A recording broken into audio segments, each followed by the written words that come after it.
Good? Yeah, okay. Hi, I'm Paddy Shanahan, and I want to tell you about The Path to Freedom, a story of a monkey release. At the start of first year, I left Dublin to go to the Green School in the jungles of Bali.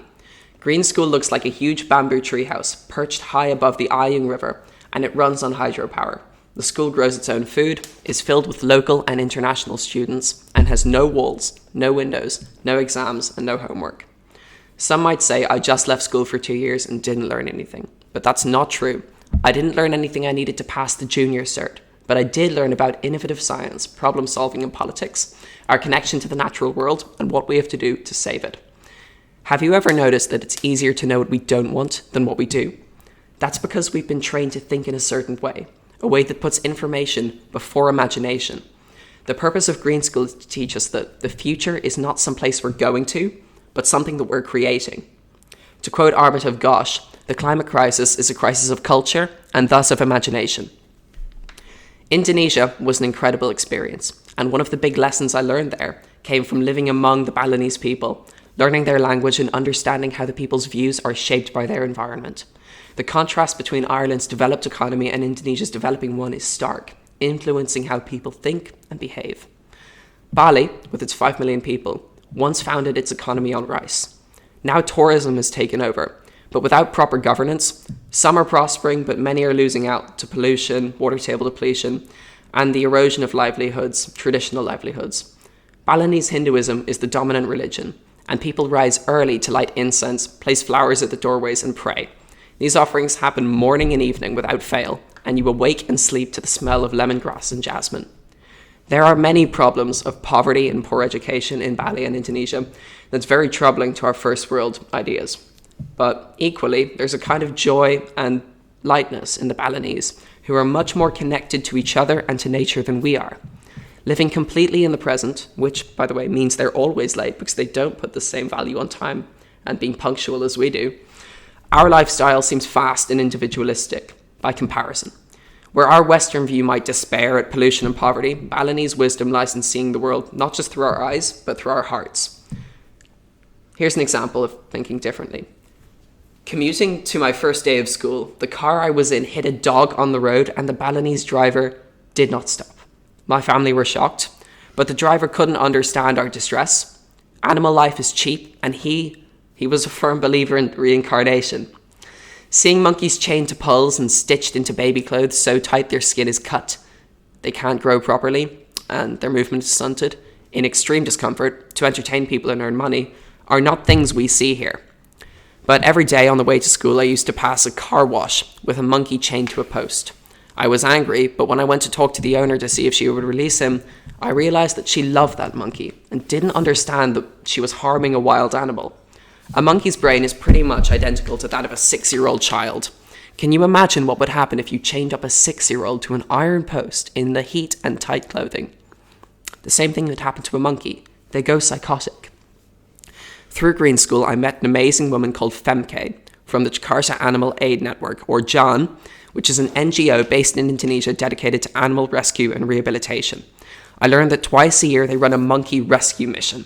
They take rehabilitated monkeys that they have rescued to repopulate a small island sanctuary off the coast of Java. Femke was not sure about taking me because of my age. It was a pretty arduous trek, and you needed to be a good swimmer. She insisted that she could not look after anyone, but after much pleading, I got a place alongside my friend Robert. You might wonder why I needed to be a good swimmer. I didn't know either, but I found out later, and so will you. We set off in a van at 4 a.m. with my friend Robert, our mothers, and Desi, a young Balinese Green School teacher who was passionate about wildlife, along with her tech boyfriend, who wasn't quite sure if he shared her enthusiasm. We drove west, in line with the sun, along Bali's western road, through the busy industrial port of Gilimanuk, where we met 40 seasoned activists, packed into vans with supplies for a long journey ahead on the Java side.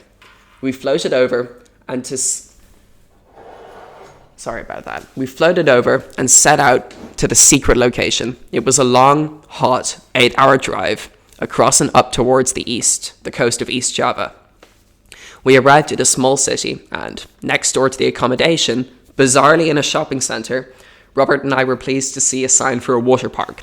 We grabbed our swimming gear and headed across in the nearly 40-degree heat to discover the suspiciously engineered water park was full of kids, boys and togs and girls fully covered up, head to toe, playing in the pool. It was one of the few days a year when Indonesian schools provided field trips for swimming lessons, and the park was completely packed.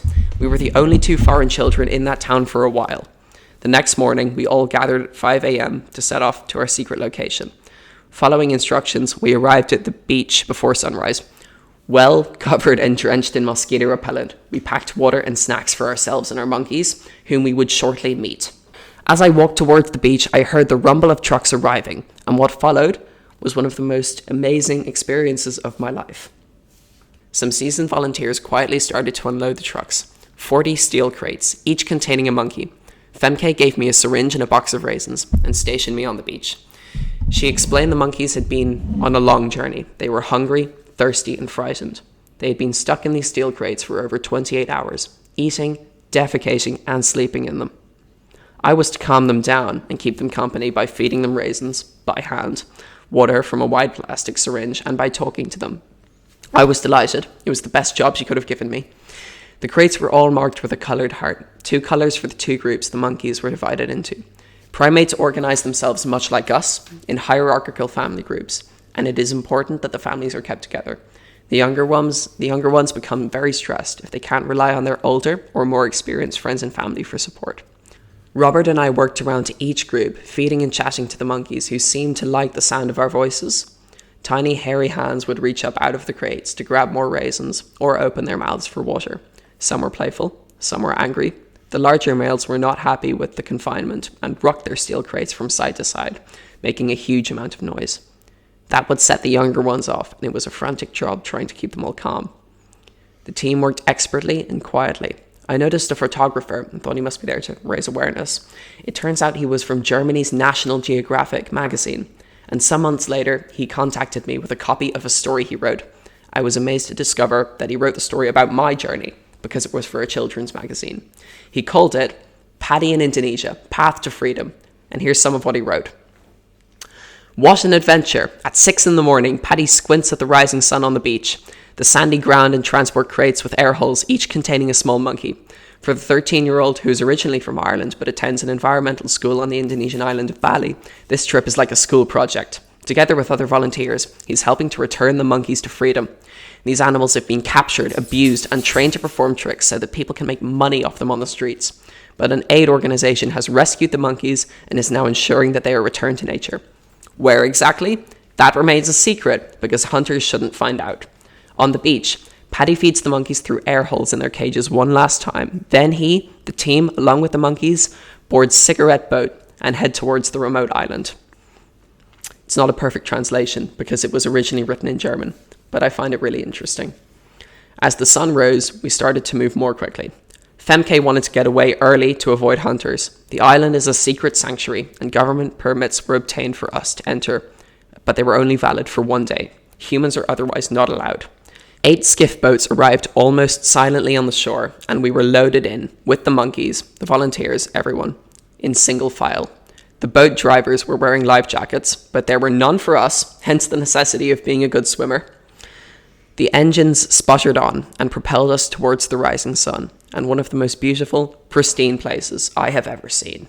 It's easy to recall the sounds and smells as we approach the jungle-covered cliffs, shrieking birds, screeching monkeys, and the sight of a sparkling white sandy beach as we approached the secret island over an hour later. My monkey was called Ikan. He was an adolescent male, and he was very playful.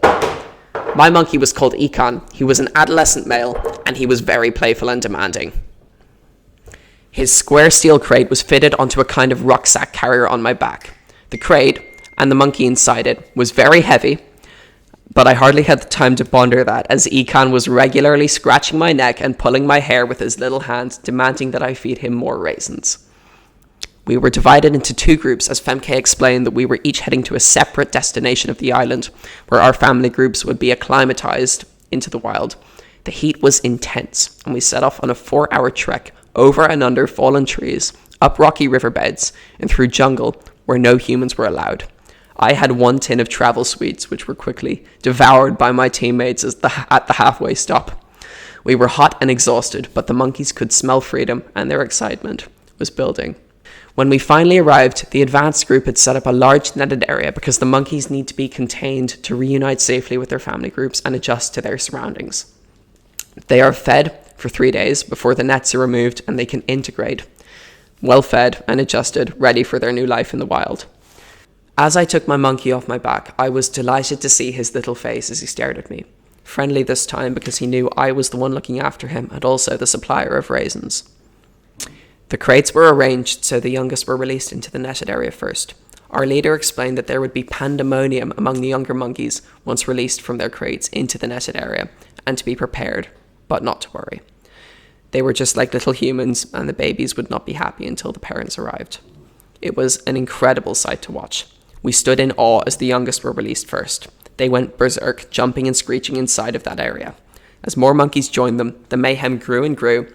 The monkeys looked totally lost, screeching, fighting, swinging and jumping, stealing each other's bananas, and making a huge racket. I crouched beside the opening and released Econ. Sorry to say goodbye, but so happy to see him free. Then, just when I thought things could not get any more out of control, and the banana fight was in full swing, the dominant male and female were released into the net. As if by magic, as if a wand had been waved, calm descended among the troop, and they all began hugging each other. It was the most amazing sight to watch, and I will never forget it. We returned to the beach carrying our much lighter crates and jumped into the crystal blue waters for a swim. Pot noodle, an Indonesian staple lunch, was cooked up by the amazing team, and we later headed back to the mainland for the long journey home. Thank you very much.